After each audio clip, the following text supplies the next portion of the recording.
In this tutorial, I'll be showing you the procedure to set up automatic bidding (EB).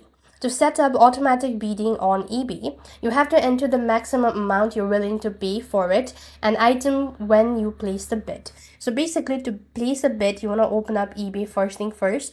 Now, you want to locate the product where you actually want to bid. So basically, you want to locate the product. Let's say this is the one. Next, what you need is simply go ahead and locate the bidding box. When you actually have the bidding box right on the section, you then need to go ahead and enter the maximum amount you're willing to pay for an item when you place your bid. And you do not need to set up a special features. The system automatically bids for you in a small increments to keep up in a lead and up to your maximum price as well. Now eBay will notify you if you are outbid, allowing you to place a high maximum bid for your choice as well.